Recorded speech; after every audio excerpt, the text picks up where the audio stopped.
കരം കൊടുക്കുക, ഗവൺമെൻറ്റിനെ ഒബേ ചെയ്യുക, റൂൾസിനെ ഒബേ ചെയ്യുക എന്നിങ്ങനെയുള്ള ചെറിയ ചിന്തകളാണ് പലപ്പോഴും കൈസറിനുള്ളത് കൈസറിന് കൊടുക്കുക, ദൈവത്തിനുള്ളത് ദൈവത്തിന് കൊടുക്കുക എന്നുള്ള ഈ ഒരു യേശുവിൻ്റെ ചെറിയൊരു മൊഴിയിൽ കൂടി പലപ്പോഴും പലരും പറഞ്ഞ് മനസ്സിലാക്കി തരുന്നത്. എന്നാൽ സത്യം പറഞ്ഞാൽ യേശു പറഞ്ഞത് എന്താണ്? ഈ തേജസ്സിൽ നിന്ന് തേജസ്സിലേക്ക്, ഗ്ലോറി ടു ഗ്ലോറി. അപ്പോൾ Jesus come and reside in the throne of my heart എന്ന് ദൈവത്തോട് പറയുമ്പോൾ, ആഹ്വാനം ചെയ്യുമ്പോൾ യേശു നമ്മുടെയൊക്കെ ഹൃദയത്തിൽ വന്നിരിക്കുകയാണ്.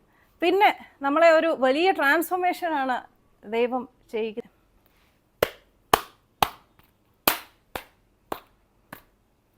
രണ്ട് കൊരിന്ത്യർ 3:18 വലിയ ഒരു വാക്യമാണ്. വലിയ കോംപ്ലക്സ് ആയിട്ടുള്ള വലിയ സാരാംശം അടങ്ങുന്ന ഒരു വാക്യം ഇത്ര സരളമായിട്ട് പറഞ്ഞു തരാൻ ഈ ഒരു കാര്യം ഉപയോഗിക്കാൻ യേശു തന്നെയാണ് എനിക്ക് ഉപദേശിച്ചു തന്നത്. അത്യുന്നതന്റെ നാമത്തിന് മഹത്വം ഉണ്ടായിരിക്കട്ടെ. അത്യുന്നതൻ ജഡം ധരിച്ചെത്തിയ മനുഷ്യനായി വന്ന നസ്രയനായ യേശുവിൻ്റെ സത്യ ഏകദൈവത്തിന്റെ നാമത്തിന് എന്നും എന്നേക്കും മഹത്വം ഉണ്ടായിരിക്കട്ടെ. 3 സുവിശേഷങ്ങളിലും കൊടുത്തിട്ടുള്ള ഒരു വേദഭാഗമാണ് യേശുവിന് കൊടുക്കാൻ വേണ്ടി പരീശന്മാർ കൈസർക്ക് കരം അല്ലെങ്കിൽ നികുതി കൊടുക്കുന്നത് വിഹിതമാണോ എന്ന് ചോദിച്ചുകൊണ്ട് യേശുവിൻ്റെ അടുക്കിലേക്ക് വരുന്ന ആ ഒരു സിറ്റുവേഷനെ കുറിച്ച്.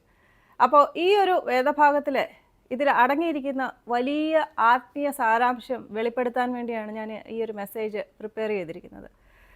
കൈസർക്കുള്ളത് കൈസർക്ക് കൊടുക്കുക, ദൈവത്തിനുള്ളത് ദൈവത്തിന് കൊടുക്കുക എന്നുള്ള യേശുവിൻ്റെ ഈ ഒരു മൊഴികൾ, യേശുവിൻ്റെ ഈ ഒരു തിരുവചനം എല്ലാവർക്കും സുപരിചിതമായ ഒരു വചനമാണ്. എങ്കിലും ഇതിലടങ്ങിയിരിക്കുന്ന യഥാർത്ഥ സത്യം, നിത്യമായ ഒരു വലിയ സത്യത്തെക്കുറിച്ചാണ് യേശു ഈ ഒരു വചനത്തിൽ കൂടി പറഞ്ഞു തന്നിരിക്കുന്നത്. അപ്പോൾ ഈ ഒരു മൊഴികളെക്കുറിച്ച് വായിക്കാൻ ആദ്യം ആ വേദഭാഗം നമ്മൾ വായിക്കണം. മത്തായി, മർക്കോസ്, ലൂക്കോസ് ഈ 3 സുവിശേഷങ്ങളിലും അടങ്ങിയിരിക്കുന്ന ഈ ഒരു വേദഭാഗത്തിൽ ഇന്ന് ഈ ഒരു മെസ്സേജിന് വേണ്ടി ഞാൻ വായിക്കാൻ ആഗ്രഹിക്കുന്നത് മത്തായിയുടെ സുവിശേഷത്തിലാണ്. മത്തായിയുടെ സുവിശേഷം 22-ാമത്തെ അധ്യായം 15 മുതൽ 23 വരെയുള്ള വാക്യങ്ങളിലാണ് ഈ ഒരു വേദഭാഗം നമുക്ക് കാണാൻ സാധിക്കുന്നത്. ആ ഒരു വേദഭാഗം വായിക്കുകയാണ്. അനന്തരം പരീശന്മാർ ചെന്ന് അവനെ വാക്കിൽ കൊടുക്കേണ്ടതിന് ആലോചിച്ചുകൊണ്ട് തങ്ങളുടെ ശിഷ്യന്മാരെ ഹെരോദ്യരോട് കൂടെ അവൻ്റെ അടുക്കൽ അയച്ചു. ഗുരു, നീ സത്യവാനും ദൈവത്തിൻ്റെ വഴി നേരായി പഠിപ്പിക്കുന്നവനും മനുഷ്യരുടെ മുഖം നോക്കാത്തവൻ ആകയാൽ ആരെയും ശങ്കയില്ലാത്തവനും ആകുന്നുവെന്ന് ഞങ്ങൾ അറിയുന്നു. നിനക്ക് എന്തു തോന്നുന്നു? കൈസർക്ക് കരം കൊടുക്കുന്നത് വിഹിതമോ അല്ലയോ എന്ന് പറഞ്ഞു തരണമെന്ന് പറയിച്ചു. യേശു അവരുടെ ദുഷ്ടത അറിഞ്ഞ്, കപടഭക്തിക്കാരെ, എന്നെ പരീക്ഷിക്കുന്നത് എന്ത്? കരത്തിനുള്ള നാണയം കാണിപ്പീൻ. അവർ അവൻ്റെ അടുക്കൽ ഒരു വെള്ളിക്കാശ് കൊണ്ടുവന്നു. അവൻ അവരോട്, ഈ സ്വരൂപവും മേലെഴുത്തും ആരുടേത് എന്ന് ചോദിച്ചതിന് കൈസറുടേത് എന്ന് അവർ പറഞ്ഞു. എന്നാൽ കൈസർക്കുള്ളത് കൈസർക്കും ദൈവത്തിനുള്ളത് ദൈവത്തിനും കൊടുപ്പീൻ എന്ന് അവൻ അവരോട് പറഞ്ഞു.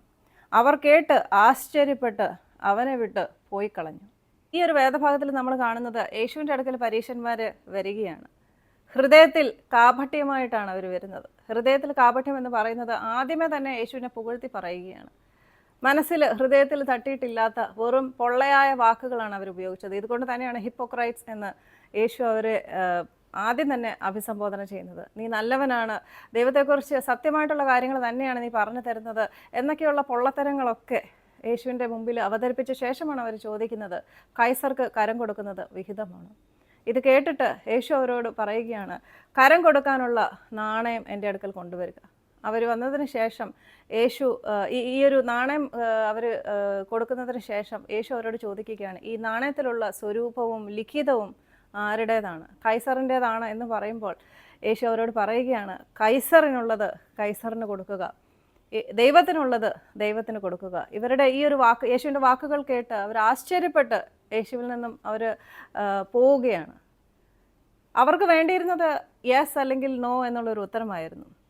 യെസ്, കൊടുക്കണം എന്നുള്ളതാണ് യേശുവിൻ്റെ ഉത്തരമെങ്കിൽ യഹൂദന്മാരെ ഒക്കെ യേശുവിനെതിരെ ഇളക്കി മറിക്കാൻ വേണ്ടിയും നോ, കൊടുക്കരുത് എന്നുള്ളതാണെങ്കിൽ ഹെരോദാവിനെതിരെ അല്ലെങ്കിൽ കൈസർക്കെതിരെ യേശു പറഞ്ഞു എന്ന് പറഞ്ഞുള്ള കുറ്റത്തിൽ യേശുവിനെ കൊടുക്കാൻ വേണ്ടിയാണ് ഇവർ വന്നത്. അപ്പോൾ അവർക്ക് ആകെ ആവശ്യമുണ്ടായിരുന്നത് അതെ അല്ലെങ്കിൽ ആണ് എന്നുള്ള യേശുവിൻ്റെ ഉത്തരമായിരുന്നു. പക്ഷേ അവരെ ആശ്ചര്യപ്പെടുത്തിക്കൊണ്ട് യേശു പറഞ്ഞ ഉത്തരം അവർക്ക് വേണ്ടിയിരുന്നതായിരുന്നില്ല. പക്ഷേ ഈ ഒരു ഉത്തരം, യേശുവിൻ്റെ മൊഴികൾ വലിയ സാരാംശം, ആത്മീയ സാരാംശം, വലിയൊരു സത്യത്തെയാണ് നമ്മൾക്ക് വെളിപ്പെടുത്തി തരുന്നത്.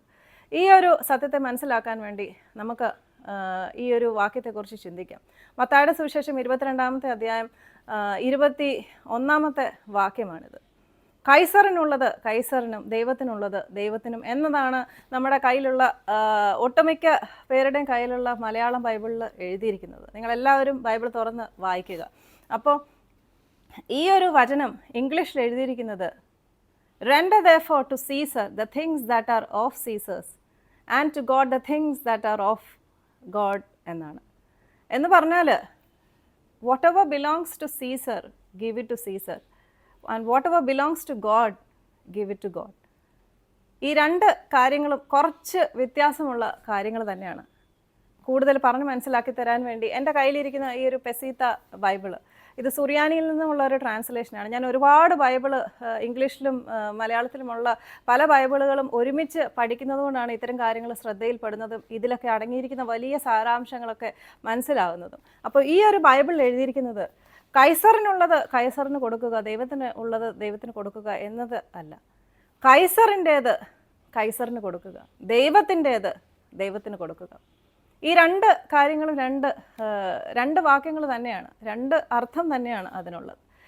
ഇപ്പോൾ എൻ്റെ പേര് നീതു എന്നാണ്. നീതുവിനുള്ളത് നീതുവിന് കൊടുക്കുക എന്നും നീതുവിൻ്റേത് നീതുവിന് കൊടുക്കുക എന്ന് പറയുന്നതും രണ്ടും രണ്ടാണ്.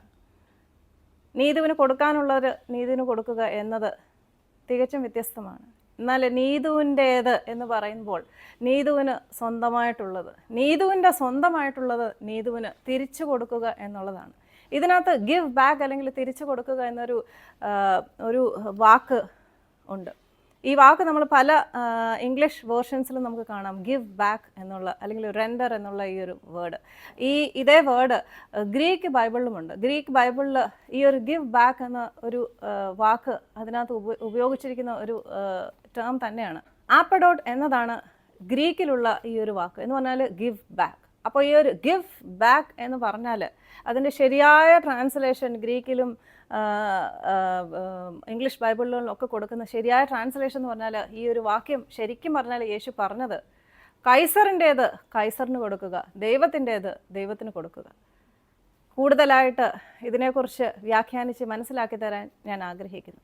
ദൈവത്തിൻ്റേത് ദൈവത്തിന് കൊടുക്കുക, ദൈവത്തിനുള്ളത് ദൈവത്തിന് കൊടുക്കുക എന്നുള്ളതല്ല. നിങ്ങൾ മുഴുവൻ മെസ്സേജ് കേൾക്കുക, അപ്പോൾ നിങ്ങൾക്ക് മനസ്സിലാകും. ഇത് മനസ്സിലാകേണ്ടിയിരുന്ന ഒരു കാര്യം തന്നെയാണല്ലോ എന്നത് നിങ്ങൾക്ക് ബോധ്യമാവും.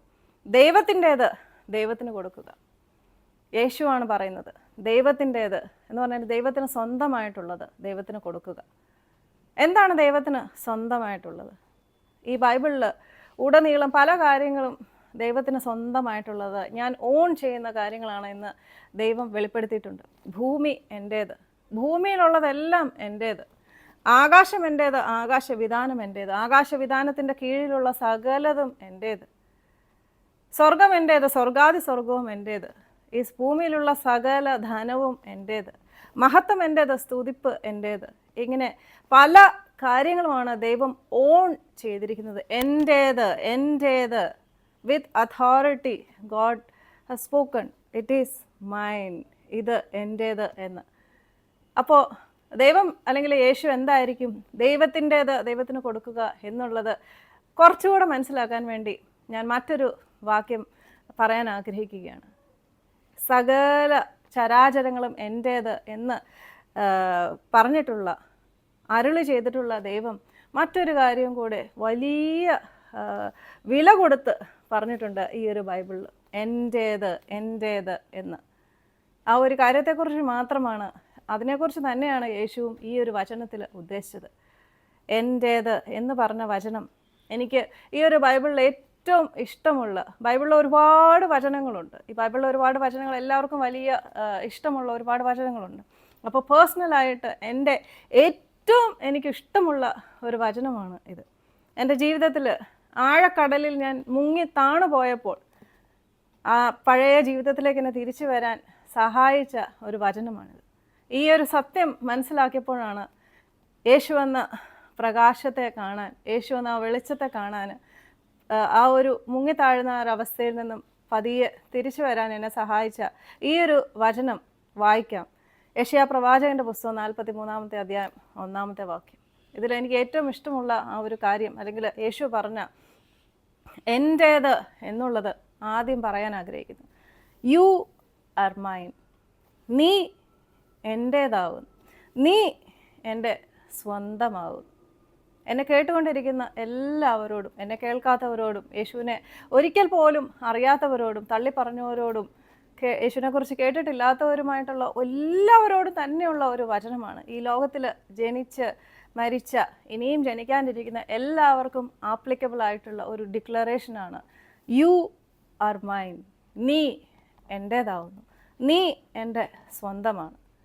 യെശയ്യാ പ്രവാചകന്റെ പുസ്തകം 43-ാമത്തെ അധ്യായം 1-ാമത്തെ വാക്യം നമുക്ക് വായിക്കാം. ഇപ്പോഴോ യാക്കോബേ, നിന്നെ സൃഷ്ടിച്ചവനും ഇസ്രായേലെ നിന്നെ നിർമ്മിച്ചവനുമായ യഹോവ ഇപ്രകാരം അരുളി ചെയ്യുന്നു, ഭയപ്പെടേണ്ട, ഞാൻ നിന്നെ പേര് ചൊല്ലി വിളിച്ചിരിക്കുന്നു. നീ എനിക്കുള്ളവൻ തന്നെ.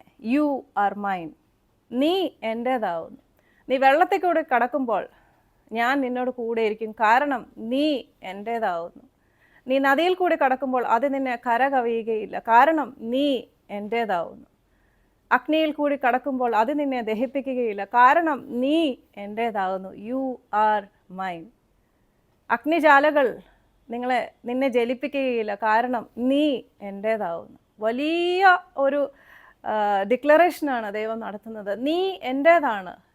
ഇതിൻ്റെ 43-ാമത്തെ അധ്യായം 4-ാമത്തെ വാക്യത്തിൽ കൊടുത്തിട്ടുണ്ട്, നീ എനിക്ക് പ്രിയപ്പെട്ടവനാണ്, നീ എനിക്ക് മാന്യനാണ്. ഇത്രമാത്രം നമ്മളെ ഓൺ ചെയ്തിരിക്കുന്ന യേശുവിൻ്റെ വാക്കുകൾ ഓർക്കുക. ദൈവത്തിൻ്റേത് ദൈവത്തിന് തിരിച്ചു കൊടുക്കുക. അപ്പോൾ ഭൂമിയെയും ചന്ദ്രനെയും നക്ഷത്രങ്ങളെയും വളരെ വളരെ പ്രിയപ്പെട്ട സ്വർഗത്തെയും സ്വർഗത്തെയും ഒക്കെക്കാൾ ഉപരിയായിട്ട് ദൈവം ഏറ്റവും കൂടുതൽ പ്രിയം കൊടുത്ത് മാനിക്കുന്ന ആൾക്കാരാണ് നമ്മൾ ഓരോരുത്തരും, എല്ലാവരും. എന്തുകൊണ്ടാണ് ദൈവത്തിന് ഇത്ര ഇഷ്ടം എന്നുള്ളതും ഇതേ വാക്യത്തിൽ ഒളിഞ്ഞു കിടപ്പുണ്ട്. ആദ്യം തന്നെ പറയുകയാണ്, നിന്നെ സൃഷ്ടിച്ചവനും നിന്നെ നിർമ്മിച്ചവനുമായ യഹോവ അരുളി ചെയ്യുന്നു.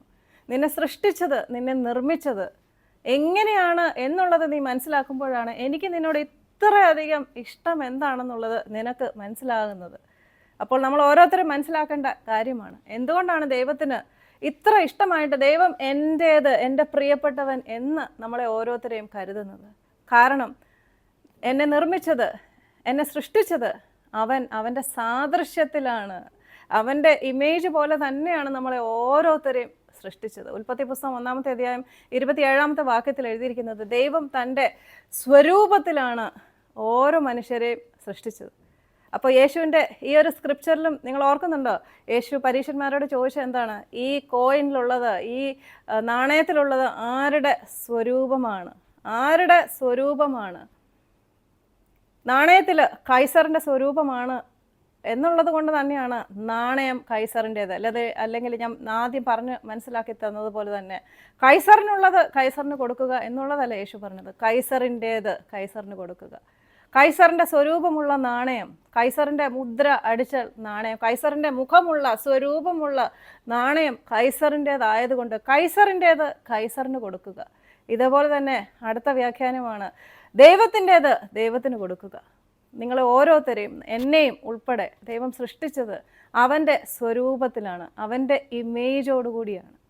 അതുകൊണ്ട് അവൻ്റെ സ്വരൂപത്തിൽ സൃഷ്ടിച്ചതായതുകൊണ്ട് നമ്മൾ ഓരോരുത്തരും നീ എൻ്റേതാണ്. ഞാൻ എന്നെപ്പോലെയാണ് നിന്നെ സൃഷ്ടിച്ചത്, അതുകൊണ്ട് നീ എൻ്റേതാണ്. ഞാൻ എന്നെ കാണുന്നത് പോലെ തന്നെയാണ് നിങ്ങളെ ഓരോരുത്തരെയും കാണുന്നത് എന്നതാണ് യേശു ഇതിനകത്തോട് വ്യക്തമാക്കുന്നത്. യെശയ്യാ പ്രവാചകന്റെ പുസ്തകം 43-ാമത്തെ അധ്യായം 1-ാമത്തെ വാക്യം നിങ്ങൾ വായിക്കുക. സൃഷ്ടിച്ചതും നിർമ്മിച്ചതും, അതാണ് പറയുന്നത്, ഞാൻ സൃഷ്ടിച്ചതാണ് നിന്നെ, ഞാൻ നിർമ്മിച്ചതാണ് നിന്നെ, എൻ്റെ സ്വരൂപത്തിൽ ഞാൻ സൃഷ്ടിച്ചതാണ്, നീ എൻ്റേതാണ്, നീ എൻ്റെ സ്വന്തമാണ്, എന്നെ പോലെ തന്നെയാണ് ഞാൻ നിന്നെ കാണുന്നത്. ഇത്ര സ്വന്തമായിട്ട് ഓൺ ചെയ്യുന്ന മനുഷ്യരെയാണ് ദൈവം അതുകൊണ്ട് തന്നെയാണ് ദൈവം ഇത്രമാത്രം നമ്മളെ ഓരോരുത്തരെയും സ്നേഹിക്കുന്നത്, ഇത്രമാത്രം പ്രിയം നമ്മളോട് ഓരോരുത്തരോടും ഉള്ളത്. ഈ പ്രിയം മതത്തിനും സഭയ്ക്കുമൊക്കെ പുറത്ത് എല്ലാവരോടും ദൈവത്തിന് ഉണ്ട് എന്നുള്ളത് പരമപ്രധാനമായ സത്യമാണ്. ഞാനൊരു ബൈബിൾ പ്രീച്ചറാണ്. ഞാൻ സഭ പറയുന്ന ആളല്ല, മതം പറയുന്ന ആളുമല്ല. അതുകൊണ്ട് എല്ലാവരോടും ഉള്ള സുവിശേഷം തന്നെയാണ് ഞാൻ എന്നും പറയുന്നത്. ഉൽപ്പത്തി പുസ്തകം 1-ാമത്തെ അധ്യായം 27-ാമത്തെ വാക്യത്തിൽ എഴുതിയിരിക്കുന്നത്, ഞാൻ നിന്നെ എൻ്റെ സ്വരൂപത്തിലാണ് സൃഷ്ടിച്ചിരിക്കുന്നത് എന്നുള്ള വാക്യം ഒന്നുകൂടെ ഓർമ്മിപ്പിക്കുന്നു. ആ സ്വരൂപം, ഇമേജ് എന്ന് പറഞ്ഞാൽ God created man in his own image and likeness. His image എന്ന് പറഞ്ഞാൽ കൈയും കാലും ഉടലും തലയും എന്നുള്ള ആ ഒരു ഇമേജ് അല്ല, ആ ഒരു രൂപമല്ല. ഈ ഒരു സ്വരൂപം എന്നുകൊണ്ട് ദൈവം ഉദ്ദേശിച്ചത്, ദൈവം ദൈവത്തെ പോലെ തേജസ്സിൽ, മഹത്വത്തിൽ, നീതിയിൽ ആണ് നമ്മളെ ഓരോരുത്തരെയും സൃഷ്ടിച്ചിരിക്കുന്നത്. ആ ഒരു രൂപം എന്ന് പറയുമ്പോൾ ഒരു മനുഷ്യൻ്റെ ആ ഒരു മനുഷ്യരൂപം അല്ലെങ്കിൽ ആ ഒരു ബോഡി എന്ന ആ ഒരു കാര്യമേ അല്ല അതിൽ ഉൾപ്പെട്ടിരിക്കുന്നത്. ഇത് ഈ ഒരു മെസ്സേജിൽ കേൾക്കുമ്പോൾ നിങ്ങൾക്ക് കൂടുതൽ മനസ്സിലാവും. അപ്പോൾ ദൈവം നമ്മളെ ഓരോരുത്തരെയും സൃഷ്ടിച്ചത് അവൻ്റെ അതേ തേജസ്സോടു കൂടിയാണ് എന്നുള്ളത് നിങ്ങൾ മനസ്സിലാക്കുക.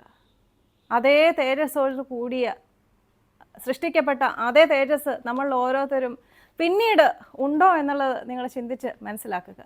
ദൈവം സൃഷ്ടിച്ചതുപോലെയുള്ള മഹിമയോ മഹത്വമോ തേജസ്സോ ഒന്നും പിന്നീട് നമ്മുടെ ജീവിതത്തിൽ ഉണ്ടാകുകയില്ല. കാരണം നമ്മൾ ഓരോരുത്തരും ജനിക്കുന്നതേ പാപ സ്വഭാവത്തോടു കൂടിയാണ്.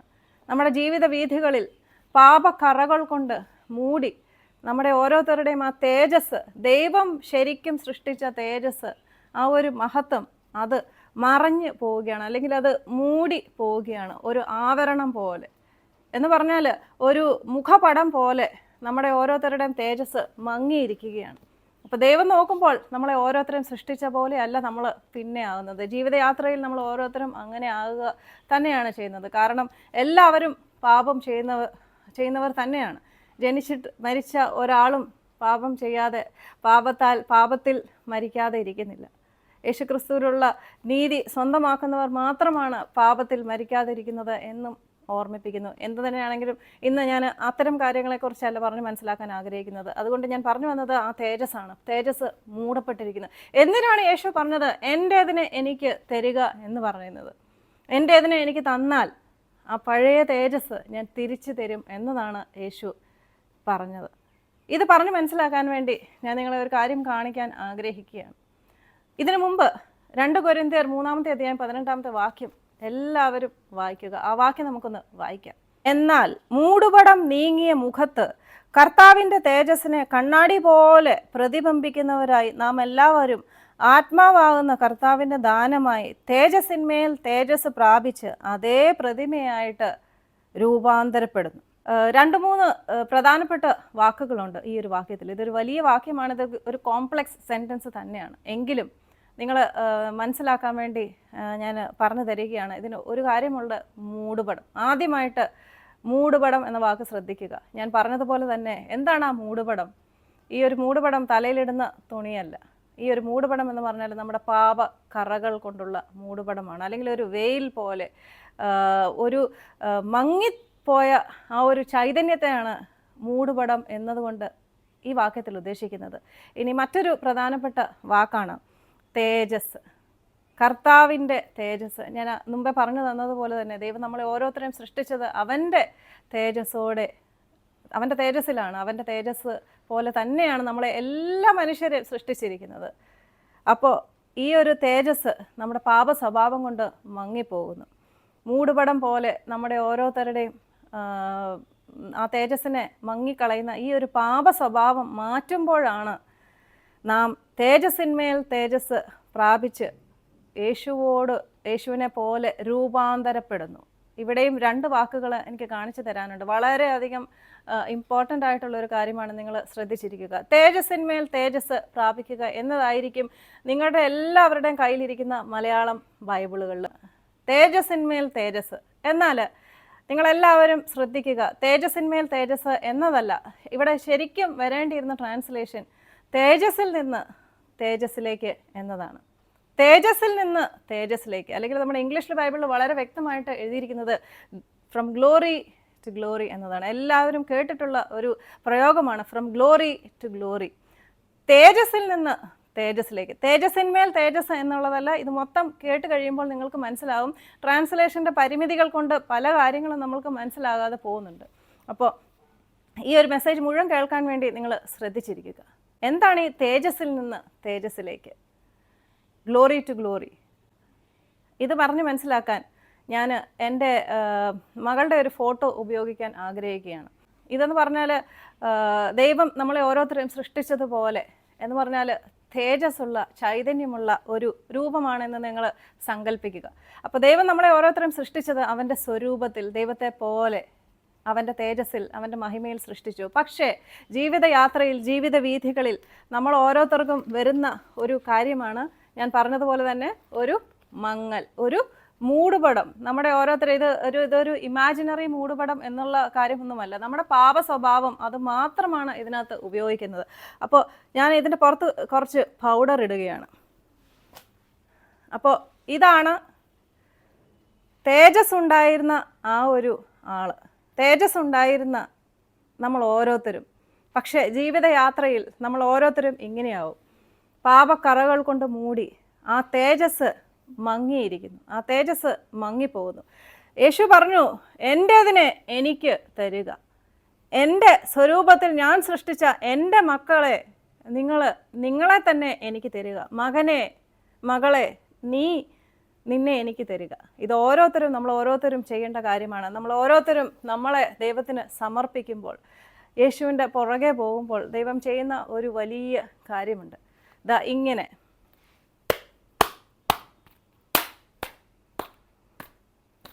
2 കൊരിന്ത്യർ 3:18 വലിയ ഒരു വാക്യമാണ്. വലിയ കോംപ്ലക്സ് ആയിട്ടുള്ള, വലിയ സാരാംശം അടങ്ങുന്ന ഒരു വാക്യം. ഇത്ര സരളമായിട്ട് പറഞ്ഞു തരാൻ ഈ ഒരു കാര്യം ഉപയോഗിക്കാൻ യേശു തന്നെയാണ് എനിക്ക് ഉപദേശിച്ചു തന്നത്. ഇപ്പം കണ്ടോ, പഴയ തേജസ് മൂടുപടം മാറ്റി, ആ വാക്യത്തിലെ മൂടുപടം മാറ്റി ട്രാൻസ്ഫോർമേഷൻ ചെയ്യുന്നതിൽ കൂടി തേജസ്സിൽ നിന്നും തേജസ്സിലേക്ക് തിരിച്ച് വന്നിരിക്കുകയാണ്.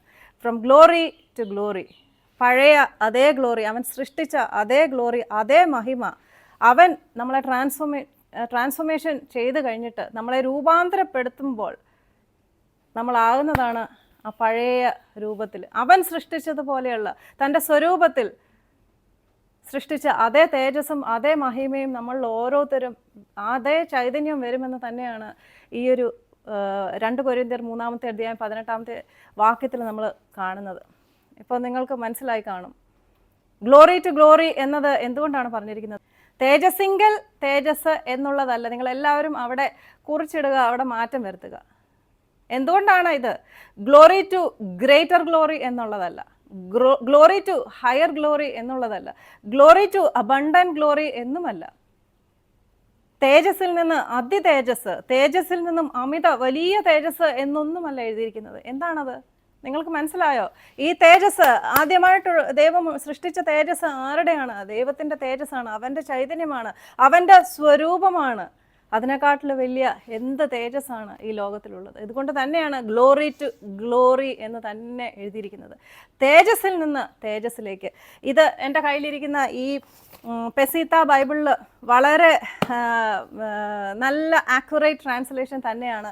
തേജസ്സിങ്കൽ തേജസ് എന്നുള്ളതല്ല, തേജസ്സിൽ നിന്ന് തേജസ് എന്നത് തന്നെയാണ് 2 കൊരിന്ത്യർ 3:18 എഴുതിയിരിക്കുന്നത്.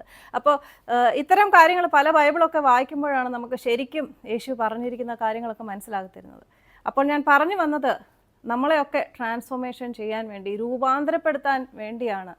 പഴയ തേജസ്സിൽ നിന്നും, ആ സ്വരൂപത്തിൽ നിന്നും മാഞ്ഞുപോയ, മറഞ്ഞുപോയ, മങ്ങിപ്പോയ സ്വരൂപത്തിൽ നിന്നും പഴയ അതേ സ്വരൂപത്തിലേക്ക്, ദൈവത്തിൻ്റെ സ്വരൂപത്തിലേക്ക് നമ്മളെ ട്രാൻസ്ഫോർമേഷൻ ചെയ്യിക്കാൻ വേണ്ടി തന്നെയാണ് യേശു പറഞ്ഞത്, എൻ്റെ സ്വരൂപത്തിൽ സൃഷ്ടിച്ച എൻ്റെ മക്കളെ എനിക്ക് തിരിച്ചു തരിക.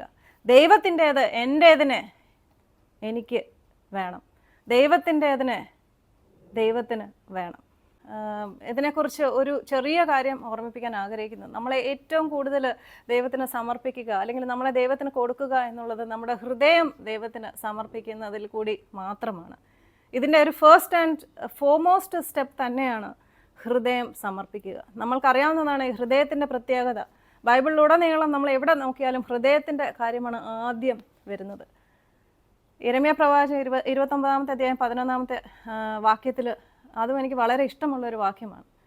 പലപ്പോഴും ബൈബിൾ വായിക്കുന്നതിന് മുമ്പ് ഞാൻ പറയുന്നൊരു വാക്യമാണ്. അതിനകത്ത് എഴുതിയിരിക്കുന്നത്, നീ എന്നെ അന്വേഷിക്കും, പൂർണ്ണ ഹൃദയത്തോടു കൂടി നീ എന്നെ അന്വേഷിക്കുമ്പോൾ നീ എന്നെ കണ്ടെത്തും. പൂർണ്ണ ഹൃദയത്തിൻ്റെ പ്രത്യേകത അതാണ്. പൂർണ്ണ ഹൃദയം എന്ന് പറഞ്ഞാൽ നമ്മുടെ കംപ്ലീറ്റ് അറ്റൻഷനാണ് ദൈവത്തിന് ആവശ്യമായിട്ടുള്ളത്. ഇതുപോലെ തന്നെ നിന്റെ ദൈവമായ കർത്താവിനെ പൂർണ്ണ ഹൃദയത്തോടും പൂർണ്ണ മനസ്സോടും പൂർണ്ണ ആത്മാവോടും കൂടെ നീ ആരാധിക്കുക, സ്നേഹിക്കുക എന്നുള്ളതും നമുക്ക് ബൈബിളിൽ കാണാൻ സാധിക്കുന്ന ഒരു വാക്യമാണ്. ഇതിനെല്ലാം ഫസ്റ്റ് ആൻഡ് ഫോർമോസ്റ്റ് ആയിട്ട് വരുന്നത് ഹൃദയം തന്നെയാണ്. എന്ന് പറഞ്ഞാൽ ഈ ഹൃദയം എന്നതുകൊണ്ട് ഉദ്ദേശിക്കുന്നത് നമ്മുടെ ഹാർട്ട് എന്ന ആ ഒരു ഓർഗൻ ഒന്നുമല്ല. നമ്മുടെ ഒരു ഇന്നർ സെൽഫ്, നമ്മുടെ കംപ്ലീറ്റ് അറ്റൻഷൻ, നമ്മുടെ കംപ്ലീറ്റ് ഡിവോഷൻ, നമ്മുടെ ആരാധന, എല്ലാ സ്തുതിപ്പും എല്ലാ മഹിമയും എല്ലാം ദൈവത്തിന് സമർപ്പിക്കുന്ന ഒരവസ്ഥയെ തന്നെയാണ് നിന്റെ ഹൃദയം ദൈവത്തിന് കൊടുക്കുക എന്നുള്ളത് ബൈബിളിലുടനീളം നമ്മൾ കാണുന്നത്. ഈ ഹൃദയം ദൈവത്തിന് നമ്മൾ കൊടുക്കുമ്പോൾ, Jesus come and reside in the throne of my heart എന്ന് ദൈവത്തോട് പറയുമ്പോൾ, ആഹ്വാനം ചെയ്യുമ്പോൾ, യേശു നമ്മുടെയൊക്കെ ഹൃദയത്തിൽ വന്നിരിക്കുകയാണ്. പിന്നെ നമ്മളെ ഒരു വലിയ ട്രാൻസ്ഫോർമേഷനാണ് ദൈവം ചെയ്യിക്കുന്നത്. ഈ രൂപാന്തരത്തിൽ കൂടിയാണ് ഞാൻ പറഞ്ഞതുപോലെ, ഞാൻ കാണിച്ചു തന്നതുപോലെ, ഗ്ലോറി ടു ഗ്ലോറി, തേജസ്സിൽ നിന്ന് തേജസ്സിലേക്ക് നമ്മളെ രൂപാന്തരപ്പെടുത്താനാണ് യേശു ഈ വചനത്തിൽ പറയുന്നത്, എൻ്റേതിനെ എനിക്ക് തരിക. കൈസറിൻ്റെ സാരാംശമുള്ള അല്ലെങ്കിൽ സ്വരൂപമുള്ള ആ ഒരു നാണയം കൈസറിൻ്റേതാകുന്നത് പോലെ നമ്മളെ ഓരോരുത്തരെയും അവൻ്റെ തേജസ്സിൽ, അവൻ്റെ മഹിമയിൽ, അവൻ്റെ ചൈതന്യത്തിൽ സൃഷ്ടിച്ച അവൻ്റെ അതോറിറ്റിയാണ്, അവൻ്റെ റൈറ്റാണ്. നീ എൻ്റേതാണ്, യു ആർ മൈൻ, നീ എൻ്റെ സ്വന്തമാണ്, നീ എൻ്റെ അടുക്കിലേക്ക് തിരിച്ചു വരിക. ഈ ഒരു വാക്ക് കേട്ട് ദൈവത്തിന്, യേശുവിന് നമ്മളെ ഓരോരുത്തരെയും പൂർണ്ണമായിട്ട് പൂർണ്ണ ഹൃദയത്തോടു കൂടി അവൻ്റെ മുമ്പിൽ സമർപ്പിക്കാനുള്ള ഒരു കൃപ, ആ ഒരു സമർപ്പണ മനോഭാവം നമ്മൾക്ക് എല്ലാവർക്കും ഉണ്ടാകേണ്ടതാണ്. ഇതൊരു പ്രോസസ്സാണ് എന്നതും കൂടെ പറഞ്ഞ് മനസ്സിലാക്കി തരാൻ ഞാൻ ആഗ്രഹിക്കുന്നു. യേശുവിനെ സ്വീകരിച്ചു അല്ലെങ്കിൽ മാമോദീസ ഏറ്റു, സഭയോട് ചേർന്നു എന്നുള്ളത് കൊണ്ട് ആ ഒരു ഒറ്റ ദിവസം കൊണ്ട് വരുന്ന ട്രാൻസ്ഫോർമേഷൻ അല്ല ഇത്. ഇതെല്ലാവരും മനസ്സിലാക്കേണ്ട ഒരു കാര്യം തന്നെയാണ്. കാരണം ഇതൊരു ജീവിത വീഥിയിൽ എല്ലാ ദിവസവും ദൈവത്തിൻ്റെ കൂടെ നടക്കുമ്പോൾ, യേശുവിൻ്റെ കൂടെ നടക്കുമ്പോഴാണ് ഈ ഒരു ട്രാൻസ്ഫോർമേഷൻ നമുക്ക് സാധിക്കുന്നത്. അപ്പോൾ അതിനുവേണ്ടി ഏറ്റവും കൂടുതൽ ചെയ്യേണ്ടത് സമർപ്പണം എന്നുള്ളത് ഈ ഒരു വചനത്തിൽ കൂടെ, വചനവുമായിട്ട് ജീവിക്കുക എന്നുള്ളതാണ്. അപ്പോൾ എല്ലാ പ്രാവശ്യവും ഞാൻ പറയുന്നത് പോലെ തന്നെ, so fall in love with Jesus and fall in love with the word of God.